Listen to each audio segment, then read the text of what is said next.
अस्सलामु अलैकुम वरहमतुल्लाहि वबरकातुहू। नाज़रीन मोहतरम, मैं हाफिज़ वानिज़ आपकी खिदमत में एक नए वीडियो के साथ हाजिर हूँ। इंतहाई दुख के साथ आपके सामने ये अपडेट जो है वो रखनी पड़ रही है और अल्लामा साद हुसैन रिज़वी साहब की तरफ से भी इस पर जो है वो मौक़िफ़ा है। तो सारी डिटेल आपसे रखते हैं। उससे पहले गुजारिश है कि तमाम दो चैनल को ज़रूर सब्सक्राइब कर लें ताकि लेटेस्ट अपडेट आपको मिलती रहे। नाज़रीन मोहतरम, अरशद शरीफ भाई जो हैं जो कि पहले यूएई में थे और वहाँ पर कुछ अरसा इन्होंने गुजारा, फिर उसके बाद जनाब ये कीनिया के अंदर आए, जहाँ पर जनाब इन पर जनाब मुख्तलिफ ज़राए से दो रिपोर्टें आ रही हैं।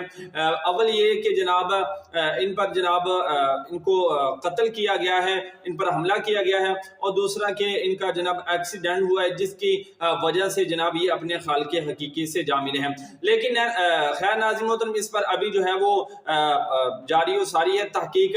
लेकिन जो हमारा मुद्दा है कि अल्लामा साद हुसैन रिज़वी साहब ने नाज़रीन मोहतरम सीनियर सहाफ़ी अरशद शरीफ के हक़ में ऐलान किया। उन्होंने कहा कि जनाब सबसे पहले तो हम इनकी नागहानी मौत पर जनाब इजहार ताज़ियत करते हैं और इनके लवाहिकीन के लिए दुआ करते हैं कि अल्लाह ताला उनको जो है वो सब्र जमील अता फरमाए और मरहूम को रब्बे कायनात जो है वो जन्नतुल फिरदौस के अंदर जो है वो आला मकाम अता फरमाए। ये अल्लामा साद हुसैन रिज़वी साहब का ट्वीट भी आप जो है वो देख रहे हैं। और नाज़रीन मोहतरम, इंशाअल्लाह आप भी जो तमाम दोस्त हैं इनके लिए दुआए खैर करें कि अल्लाह ताला इनको जन्नतुल फिरदौस में आला मकाम अता फरमाए और अल्लाह ताला इनके जो लवाहिकीन हैं उनको सब्र जमील अता फरमाए। बाकी नाज़रीन मोहतरम, इंशाअल्लाह हमारे चैनल पर आपको लब्बैकी और दीगर लेटेस्ट अपडेट मिलती रहेंगी, तो तमाम दोस्त हमारे चैनल को जो है वो ज़रूर सब्सक्राइब कर लें।